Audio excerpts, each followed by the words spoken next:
அஸ்ஸலாமு அலைக்கும் வரஹ்மத்துல்லாஹி வபரகாத்துஹு. அன்புக்கினிய சகோதர சகோதரிகளே, பிற மத அன்பர்களே, நண்பர்களே, உங்கள் அனைவரின் மீதும் ஏக இறைவனுடைய சாந்தியும் சமாதானமும் என்றென்றும் நிலவ பிரார்த்திப்பதோடு நான் சங்கை அப்துல் அஜீஸ்.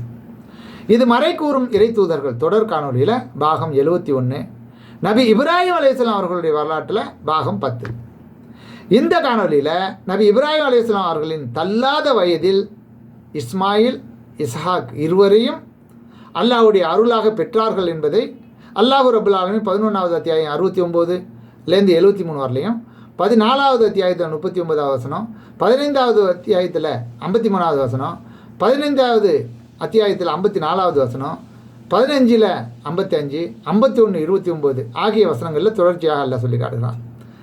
இதில் இஸ்ஹாக் நபியையும் இஸ்மாயில் அலைஹிஸ்ஸலாம் அவர்களையும் இஸ்ஹாக் அலைஹிஸ்ஸலாம் அவர்கள் இருவரையுமே நபி இப்ராஹிம் அலைஹிஸ்ஸலாம் அவர்களுக்கு அவர்களுடைய தள்ளாத வயதில் தான் வழங்கினான் என்பதை தெளிவாக ஒவ்வொரு மூமினும் முஸ்லீம்களும் மனதில் பதிவு வைத்துக் கொள்ள வேண்டும்.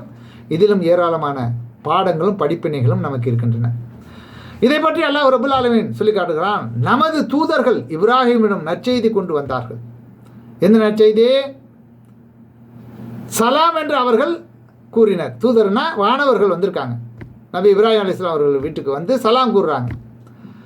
அவரும் வலைக்கு சலாம் என்று அவர்களுக்கு பதில் கூறினார்.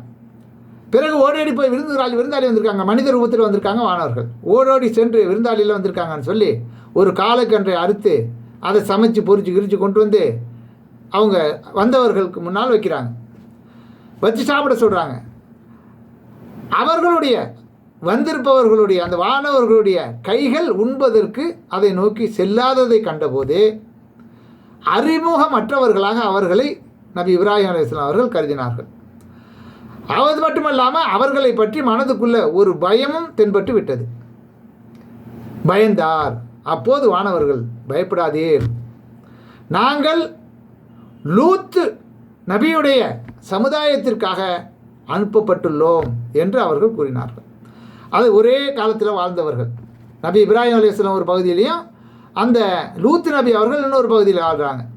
அங்கே லூத் நபி அவர்களுடைய கவுமுகள் என்ன பண்ணுறாங்கன்னா ஓரினை சேர்க்கையில் ஈடுபடக்கூடிய பெரிய மகா பாவத்தை செய்யக்கூடியவர்களாக இருக்கிறார்கள்.